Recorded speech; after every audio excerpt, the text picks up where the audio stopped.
Let's head to the SCG now in a night of two extremes for Adelaide and Sydney. Start with the good. That was with the Crows. They absolutely dominated this one. They won by 90 points, and some of their attacking footy was the best we've seen all year. Yeah, their attack was really, really impressive, especially in that first half when the game was there to be won and they took it to Sydney.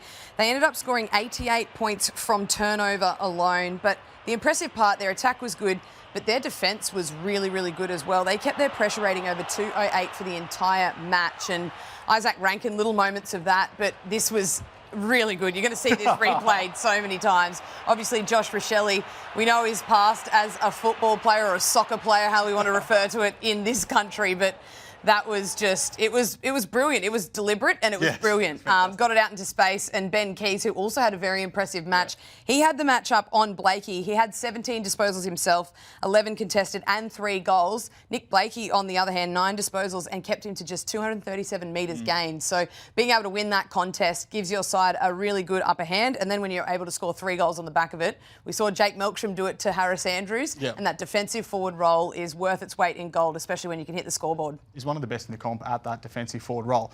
That's the good. Let's get to the bad now. And Sydney, for a side that's made 2 of the last 3 grand finals, geez, they can cop some beltings. There's another one here tonight, so 90 points to Adelaide. This is in that period where they've made a couple of grand finals. You can see here, 5 defeats by 10 goals or more. Tonight adds to that. And they're in a really weird spot. Dean Cox, first year as coach, they've gone through a lot of turbulence over the off-season with John Longmire departing abruptly. How do you rate this season? Do you give it a mulligan given the injury issues that they've had? I think it's the combination of two. So you've got Dean Cox in his first year as a senior coach at the club, and then you've got some key injuries. Yes, Errol Goulden, but their forward line's been pretty depleted for a whole lot of this season, but their inability to defend scores as well this year has been the question mark. So I think it's one of those ones where the combination of the two makes it really difficult for them to get any momentum and any continuity.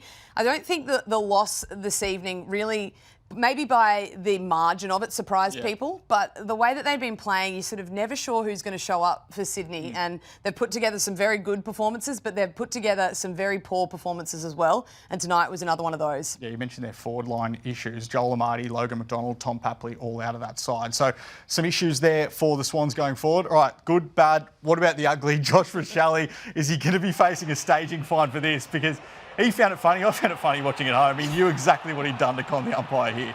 Well, to be fair, the umpire's right there and has the view of that and is still paid 50. So I think, I don't know, you can't really pick what staging fines are going to be given. Ben Hobbs copped one this season and he actually was hit in the head. So I don't know. I don't know what we're going to get from the MRO with the staging fine. But if he's good enough to, I guess, convince the umpire, who's standing right there, mind you, that he's been hit in the head and gets 50.